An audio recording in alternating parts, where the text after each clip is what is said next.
Hey there, cats and kitties. I am the Blues Man, Johnny Blues, and with this video I'm kind of doing a holiday haul, if you will.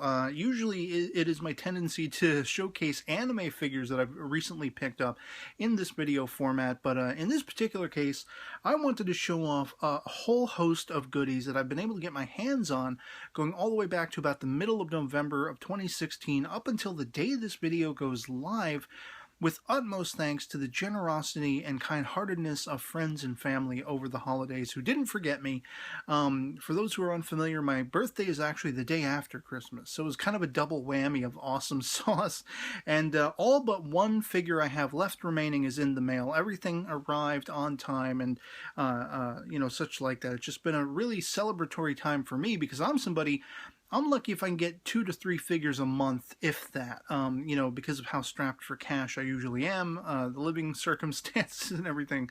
So this was completely bewildering and outstanding just to be able to get so many goodies that I want to showcase in this particular video. And I'm going to be starting kind of chronologically a little bit here, going back to the first 2 figures I ended up picking up in November, toward the middle and end of November, with birthday and Christmas gifts and such like that.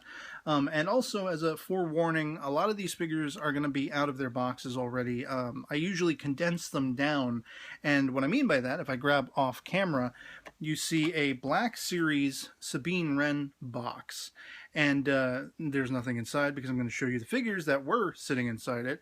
But effectively what happens is I'll get, you know, 2 or 3 Black Series figures, and I'll take them out of the packaging and end up putting them in the box, like standing next to each other, condense them down into one box, get rid of the sort of, you know, plastic bubble that houses the figure and everything like that, and I'll condense them down, have them one box instead of a whole stack of them. If I've got 3 or 4 Black Series figures, if I can jam them all in one, it makes a lot of, you know, it saves me a lot of space, makes a lot of room.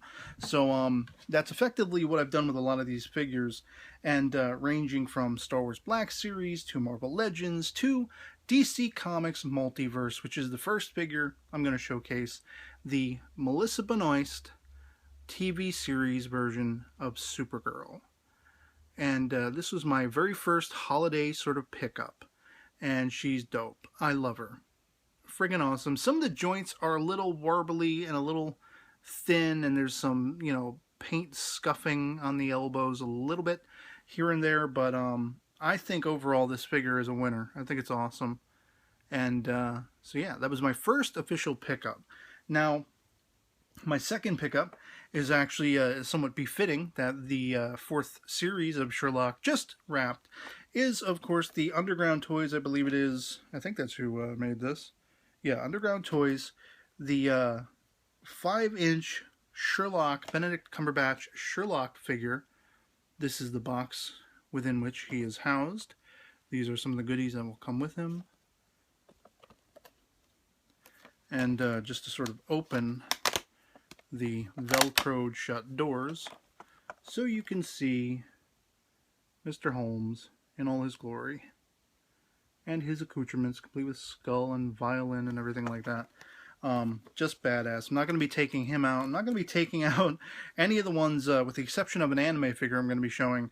Not going to be taking out any of the ones that are, you know, boxed thusly, just to save time. This video is probably going to run long as it is.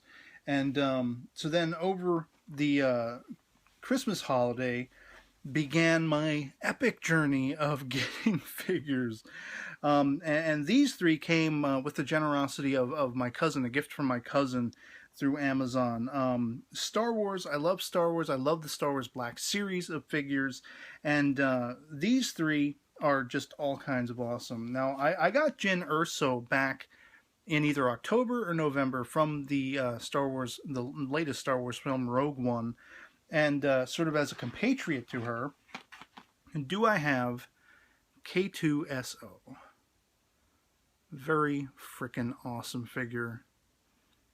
And just towers over her, you know. Now, also, I have been finally watching, and my sis has been joining me, the animated series Star Wars Rebels. And we powered through the first 2 seasons. I'm currently the first few episodes into Season 3, which is currently airing as of the time of this recording.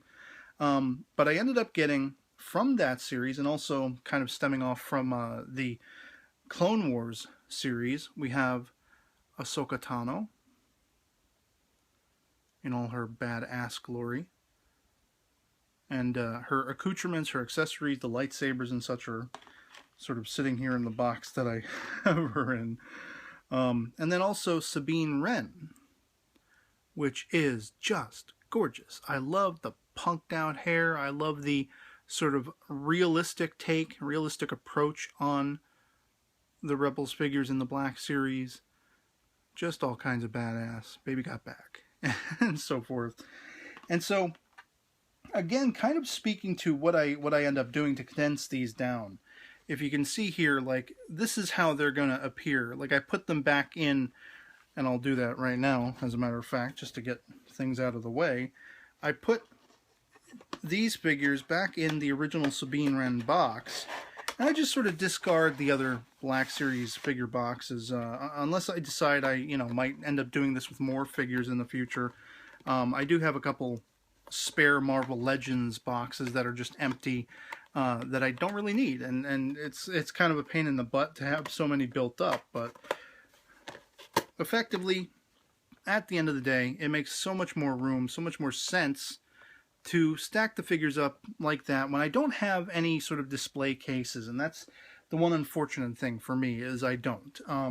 Most of the figures and collectibles I get my hands on are going to sit in these condensed down boxes, either in boxes under my table, in my desk in my room, or in my closet until I can get some sort of shelf space, something better than this thing back here. I want like a glass case that I can put all my figures in, because for some reason, dust breeds like the almighty in any digs I happen to live in. So I want to have the figures cordoned off in glass, being able to be protected. I don't have to dust every single day and everything like that. So yeah, the next slew of figures I got are all Marvel Legends. And starting us off, we got the X-Men's Rogue in her classic 90s style. Gorgeous, gorgeous piece. She didn't really come with any accessories other than an exposed hand that you, I forget which side, but you remove the glove accoutrements, and so she can do the deed of sucking people of their powers. Freaking awesome, badass figure. Next on the list was from the Spider-Verse, Marvel's Silk. A very dope figure with a dope figure, and just all kinds of badass. I had her in an action pose, and I love that, with Marvel Legends you can get like alternative heads and things like that, and there's a masked head to go alongside her exposed face and everything. After that, I got my hands on the X-Men's Jean Grey herself in her Phoenix attire. Again, a badass piece. Love it. Some people have complained about the face sculpt and everything. I think it looks pretty decent. And I think Marvel Legends have really upped their game as far as not only female anatomy, the body bucks and everything like that, but also the face sculpts, the head sculpts have just looked dynamite. And then finally rounding us off is the Avengers Vision, which was just sitting in my local Walgreens for about a year. Nobody had bothered to pick it up, and I, for a very long time, going in and out, whenever my sis had to go and get like prescriptions filled and things like that, I go to the toy aisle. I'm a sucker for that. I have no local Toys R Us that isn't very far away, so can't get to Toys R Us. Next best thing is either going to Target, Walmart, or in this case Walgreens, and picking up Marvel Legends if they got ones that I like. And so then rounding out DC figures and kind of rounding out superhero figures in this particular video is a DC Comics Essentials Wonder Woman, which has such a gorgeous head sculpt, and that's singularly why I picked this up. I have two versions of this new 52 Wonder Woman already. The original singular carded release, and then there was one that was part of a Superman, Batman, Trinity sort of box set. The Superman was the new 52 Superman. He's kind of in a metallic version of his suit. And the Wonder Woman that came in that, 3-pack, if you will, was kind of fish-faced, and it didn't look right. It looked almost like a bootleg version, and this was the re-released Essentials version, and the face just looks so much better, so much prettier, and makes her look that much more of a badass. That's the thing I love about Wonder Woman, is the fact that she can be so Amazonian, so badass, but feminine as well. You don't lose the femininity for the sake of her being like a jacked superhero. And so another figure, and this will be the last of the Star Wars figures, I showcased this over on my Facebook page. I did a sort of build-up where I was showing some of the characters or figure versions of this character that I had going all the way back to childhood. One of my very first prized possessions, one of my very first toys ever in life, was the 1977 Kenner C-3PO from Star Wars, the original Star Wars, later to be known as A New Hope. And the Black Series put this baby out, and I love him to pieces. The New Hope C-3PO, complete with silver leg, sans the red arm, being indicative of it being the Force Awakens version, and Force Awakens, not a Bacon's. And you can tell that this was a Walgreens exclusive because there's no numerical code denoting the release, and so forth, like that. Because this is a special case, this is one of the figures that I will not be unboxing and then, condensing the box down. This is how he's going to stay, just because I love him to pieces. This is recapturing my childhood, and that's something I've been on a journey in the last decade and a half, maybe 2 decades, of trying to recapture my childhood in action figure and collectible form, the nostalgia. I got a modern version of Optimus Prime I'm happy with. I got modern C-3PO I'm happy with. I got a modern Superman, hailing back to one of the first figures I ever had was a Superpower Superman, and so on and so forth. I've done this with a lot of figures in the modern sense, just trying to recapture and rekindle my love and passion for these characters when I was a teenager, when I was a kid, and things of that sort. And answering to that is one that was the hardest to come by. I had to create a PayPal account and reactivate a decade-old eBay account, and basically started from scratch to get this sucker. A cat was selling these, he had like 10 of them, and paid, a little bit more than I would have paid if I had actually gotten a subscription from Maddie Collector. Now, speaking of going back and reclaiming my childhood and with figures and things like that, re-inflaming my nostalgia, going back maybe about a decade and a half ago, I was able to, when I still had a car, a working vehicle, I was able to go to the closest Toys R Us to where I am living, and they had these 2 packs of DC collectible figures versus Masters of the Universe Classics figures, and I was able to rekindle my childhood nostalgia. I was able to get He-Man, I was able to get Skeletor, and Merman. Those were the only 3 of the whole line that this store ever had when I went there. And in the last year, Maddie Collector, before basically bombing itself out and shifting everything over to a company called Super 7, they had picked up the Thundercats label. Now, Lion-O is right up there for me as a child, as far as superheroes and characters that inspired me and made me want to aspire. There was Superman, there was Optimus Prime, there was Lion-O. And they came out with this baddie right here, this badass mother trucker, which this is the mailer box. You would get if you had the subscription service. I could never even dare to afford. Same with Masters of the Universe Classics. I only wish I could have afforded the subscription, and but the thing is, there's only certain figures I would have wanted anyway. So, but as you can see, the main figure box of Lion-O is in the mailer box, and you pull him out thusly. You ho, in fact, and showing off the gorgeous artwork on the box before showing the figure Lion-O. And without further ado, ho! I love this guy. I love this guy.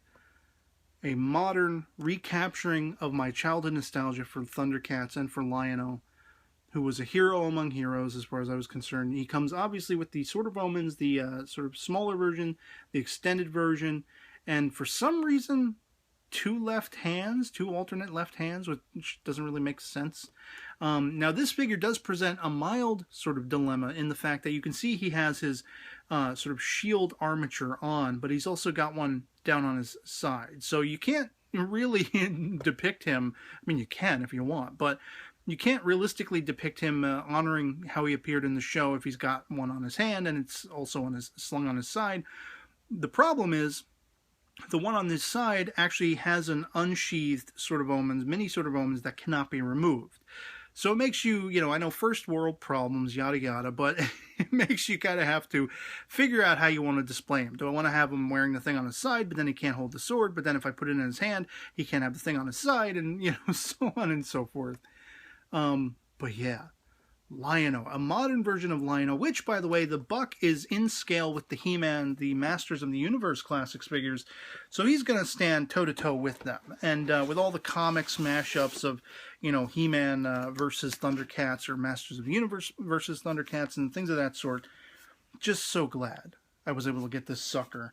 And so, shortly before I get to the final figure, I also want to basically showcase this particular figure, which hails from a series that I only stumbled across in the last decade or so, but it's going all the way back to the late 70s, early 80s, and that is the Evil Dead franchise, and I have been loving every blood-soaked, dripping minute of Ash vs. Evil Dead, the modern TV series equivalent, starring the, the sort of titular, if you will, Ash himself, Bruce Campbell, the Chin, basically the most definitive version, I think, in figure form of Ash Williams to date. NECA's very own Ash vs. Evil Dead Hero Ash. And I did open this sucker just long enough to swap out the heads. This was the head that was the default, sort of a very plain-faced, and then I put the expression that is like expression of consternation on him, As you can see, he comes with the sort of robotic arm that Pablo made him, or hand, if you will. He's got his chainsaw, his boomstick is down here, and he just looks all kinds of badass. Now, eventually I want to they have an alternative version. You can see on the back of the box, they have him posed, and poses you can put him in. They have an alternative version here, which is his value stop sort of work clothes from the pilot of the first season, or the first episode. And he has sort of a confused face, but he also has a swappable head of him screaming. And after watching a figure reviewer's, appraisal of these figures, he ended up putting the screaming head onto this body and put him in an action pose. And I think I'd like to do that at some point when I can afford to pick up the alternate version. But badass figure. Ash Williams, Hero Ash, and again, I feel like it's the definitive Ash figure I've ever seen ever. Mainly down to, if I'll just show it one more time, the likeness. They managed to capture, that looks like Bruce Campbell. It doesn't look like a toy. I got my own mini Bruce Campbell, So finishing out the video is the one anime figure, one of two actually, that I got my hands on in December, but the second one I ordered online and is not yet arrived. It's not going to arrive until the end of January, early February, based on the estimated time of delivery. But that is from a series that a viewer who, follows my anime coverage and everything actually recommended to me.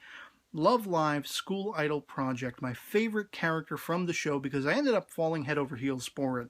I'm about 3 episodes away from the end of the first season, then I have the entire second season to check out. I think there are movies, and there's Love Live Sunshine, which is kind of like a sequel series. But my favorite character turned out to be the very tsundere, very chip on her shoulder, prideful, contrarian Nico Yazawa. And this is the, as you can see here, no brand girls alternate pose version. There is an original release of this particular figure where she is doing the devil horns or I love you symbol that she does, you know, it's relatively cute. It's like her signature move. But as you can see in this particular, you know, figure's case, it very much looks like she is more so, they've captured her in mid-performance, in mid-dance. And as is my, you know, sort of want to do with anime figures, I'm going to be opening this one to finish us out. So what you do is, of course, when you open the box, prize figures like this sometimes have this sort of exoskeletal cardboard frame to protect the figure. There's some foam. You use as a mattress in a dollhouse, maybe. You know, the figure is wrapped in bubble wrap plastic, and the base in this figure's case is very similar to the one that comes with the original version of this particular figure release. As I say, with the devil horns, you know, both hands are doing that. But the base is different as far as the motif. All of this, it was the original base was just plain white and just had the show title in pink. Whereas this one I love a lot more because it has the Muse sort of, you know, idol girl group, you know, logo, as well as her name. And for those who aren't aware of that particular anime, which, you know, who knows, it's been around for a while. As the title suggests, it's about a group of girls, I think it's upwards of 7 to 9 characters in total, who are trying to save their school by creating a internally, you know, to the school idol group, effectively trying to gain their school some popularity, you know, try to re-inflame the attendance and everything, get more people signing into the school so the school doesn't have to shut down. And as I say, I'm about 3 episodes away from the end of the first season, so I'm not sure how it's going to play out yet. But I do know that this is my favorite character. Once again, Nico Yazawa. And I thought it was interesting. I got this figure for 18 bucks. It is identical to the one where she's doing with both hands the devil horns. The only thing different is the arms, is the hands and the pose that she's in. The rest of the figure is absolutely identical down to the paint, everything like that. And I just think she's adorable as all hell. I absolutely love the motif, this particular outfit. Now, I've looked at a lot of Love Live figures, and it seems as though the majority of them, you know, their corresponding outfits actually corresponds to, within the anime, the performances that they do. So there are different versions, different outfits, different costumes that they are wearing based on each of the performances. And as of the time of this recording, I haven't come across any that matches this particular motif. So I don't know where this crops up as yet, unless I'm just being forgetful. But Nico, complete with her signature red eyes, the black and pink and yellow and white motif. Beautiful, beautiful figure, beautiful piece. And I love it. I love, again, it's almost like taking a Polaroid of a girl in mid-dance, in mid-performance. She's giving it her all, and she's awesome. And so, yeah, that comprises pretty much everything with the exception of one final anime figure that is still on its way to me, still in the mail from Kentai Collection Kankole, and I'll come back and do a video of that when eventually it does arrive. But that comprises everything that I've been able to get through the generosity of family and friends since the end of November 2016, all the way up until the day this video goes live in the middle of January 2017. And it makes for literally the most prosperous year I've had in a very long time, you know, getting gifts and collectibles and things like that. And I wanted to share that with you guys. I just wanted to share my good fortune. Hopefully, you know, it makes you feel good, not jealous in any way. I'm not trying to brag or anything like that at all. I'm just so grateful. I'm grateful for the people I have in my life. I'm grateful for the things that I can get my hands on in my life, which otherwise, you know, I mean, it's so seldom something that I can do for myself and or my sister, you know. And so, yeah, I mean, this was one hell of a haul for the holidays, starting all the way back in the middle of November, as I say, all the way up until the day this goes live. And I just couldn't be more grateful and stoked, and I can't wait to build my collection that much further, and hopefully someday have some sort of shelf space to display it all. And if that ever happens, I will definitely do a tour video. But at almost 25 minutes, let's cut it here because that was it. you know. So yeah, otherwise that'll be pretty much it for me on this. With this video finds you well. And I hope your holidays were just as prosperous, if not more so. Any of these collectibles that you are things you're interested in getting for yourself, or you already have, things of that sort, let me know what you got over the holidays in the comments below, and I'll catch y'all later. Peace.